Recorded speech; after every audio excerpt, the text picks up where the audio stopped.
اعوذ باللہ من الشیطان الرجیم بسم اللہ الرحمن الرحیم انا للہ و انا الیہ راجعون واستعینوا بالصبر والصلاۃ ان اللہ مع الصابرین ان اللہ و ملائکتہ یصلون علی النبی یا ایھا الذین آمنوا صلوا علیہ وسلم تسلیما۔ ہمارے بہت ہی عزیز اور بزرگ ساتھی ہاشم بوڈی ہمارے رنگون میں انتقال کر گئے ہیں۔ ان کے پورے خاندان کے بندے سے تعلق تھا، بیت کا بھی تعلق تھا، بندے کی طرف سے ان کو اجازت بھی تھی۔ مدرسہ صادقیہ انہوں نے بنایا تھا اور سینکڑوں ہزاروں بچے اس سے حفظ کر کے نکلے اور دیگر ابتدائی علوم حاصل کر کے ساری دنیا میں اور ساؤتھ اس علاقے کی جو ایشیا کے اس طرف ہے اور چین اور تھائی لینڈ اور برما ملیشیا میں اس کے شاگرد کثرت سے ملتے ہیں۔ نیک لوگ تھے اور اللہ کو راضی کر کے گئے۔ ساری عمر ان کی دینی خدمات میں لگی۔ رات ان کا انتقال ہوا۔ ان کے بیٹے بلال بوڈی اور صالح اور دوسرے اقبال وغیرہ دوسروں کے لیے ہم دعا کرتے ہیں اللہ ان کی عمر میں زندگی میں برکت دے، ان کے درجات بلند فرمائے اور پسماندگان کو صبر جمیل عطا فرمائے۔ حضرت کی ہم باتوں کو بڑھاتے ہیں چونکہ یہ مسلسل ایک عمل ہے، یہ سفر جو ہے چل رہا ہے ریل زندگی کی، رات کو بھی رواں ہے دن کو بھی رواں ہے منزل کی طرف۔ اللہ ہم سب کو اپنے اپنے وقتوں پہ حسن ختام عطا فرمائے۔ اللہم احسن عاقبتنا فی الامور کلہا واجرنا من خزی الدنیا وعذاب الآخرہ۔ حضرت کی باتوں کو صبر و صوم صلاح و صبر سے اور الجبر صبر کا ہمارا آج 11واں وہ ہے نشست ہے، اس کو آگے بڑھاتے ہیں۔ حضرت امام صاحب امام ابو حنیفہ نور اللہ مرکزہ جو بہت سے سوالات کو جواب نہیں دیتے تھے اور اللہ عالم کہہ کے ان کو ٹال دیتے تھے، انہی باتوں کو ہم آگے بڑھا رہے ہیں کہ لوگ آ کے فضول سوال کرتے ہیں۔ اب بے فائدہ قسم کی گفتگو سے کوئی فائدہ نہیں ہوتا۔ حضرت اس کے فرما رہے ہیں 121 کے آخری سطر پہ، اب علماء بھی ان مسائل کی تحقیق کے در پہ ہو جاتے ہیں۔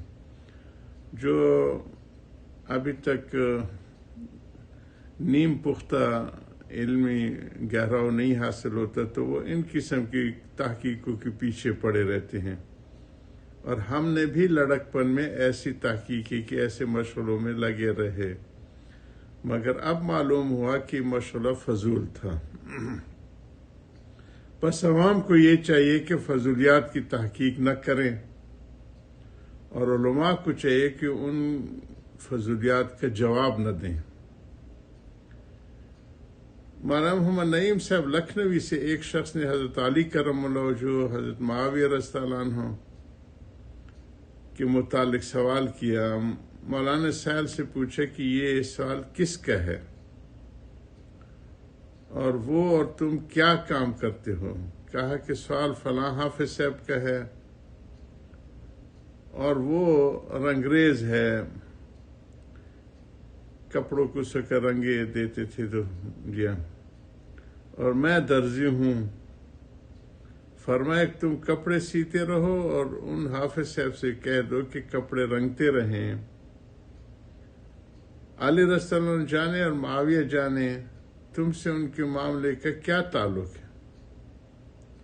میں اطمینان دلاتا ہوں کہ قیامت کے دن ان کا مقدمہ تمہارے اجلاس میں نہ آئے گا۔ اس طرح اس شخص نے میرٹھ میں ایک عالم سے سوال کیا کہ حضور صلی اللہ علیہ وسلم کے والدین شریفین مومن تھے یا نہیں؟ عالم نے کہا آپ نماز پڑھتے ہیں یا نہیں؟ کہا ہاں پڑھتا ہوں۔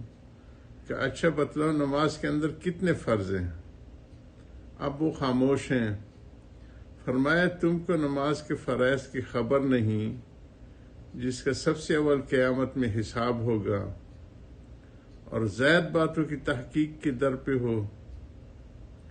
ان فضولیات کی تحقیق میں نفس کو قید یہ ہے کہ فرائض و واجبات کی تحقیق میں تو عمل کرنا پڑتا ہے اور عمل دشوار ہے، اور فضولیات کے سوال میں لوگ تو اس کو دیندار سمجھیں گے کہ ایسے ایسے باریک سوال کرتے ہیں اور کرنا کچھ پڑتا نہیں۔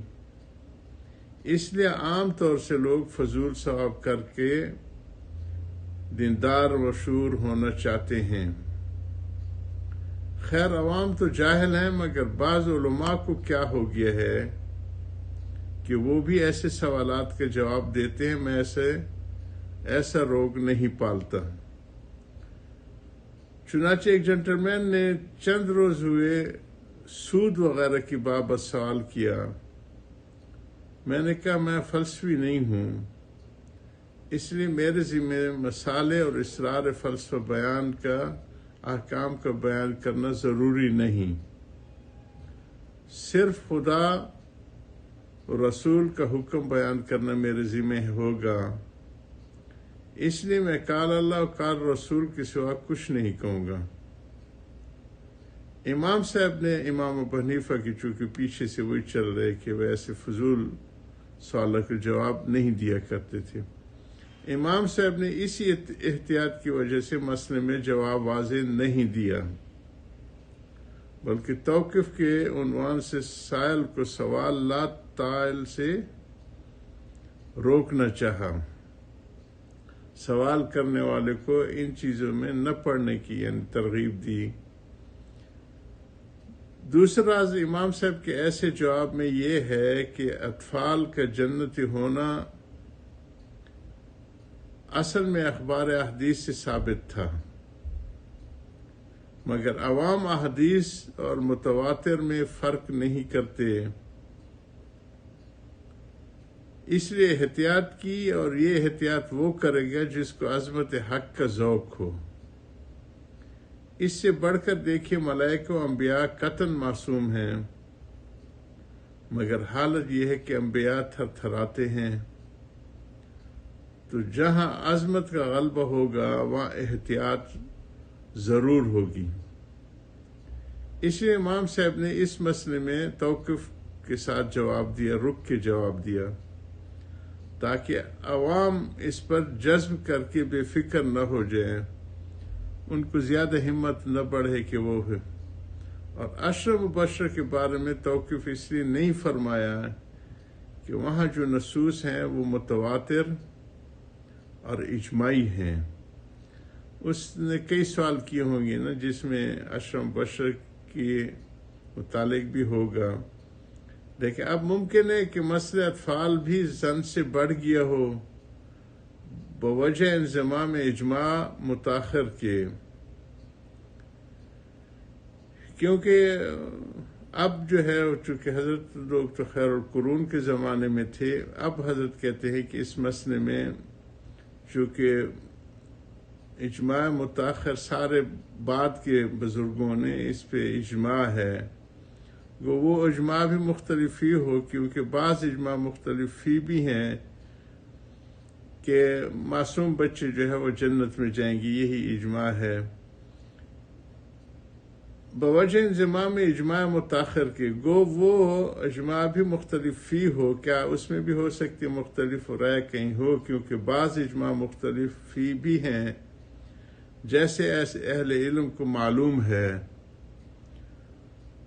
لہذا اب ہم کو اس پر یقین کر لینا چاہیے، کیونکہ اب یہ مسئلہ جو متفق علیہ ہے۔ دوسرا ہمارا علاج اس میں ہے کہ ہم بچوں کو معصوم اور بے گناہ سمجھیں، کیونکہ ہم لوگ بچوں کے مرنے سے زیادہ دلگور ہوتے ہیں، اور ہم کو تسلی کی زیادہ ضرورت ہے، اور زیادہ تسلی اس میں ہے، اس کو حضرت پھر کل جاری رکھیں گے۔ وآخر دعوانا الحمدللہ رب العالمین۔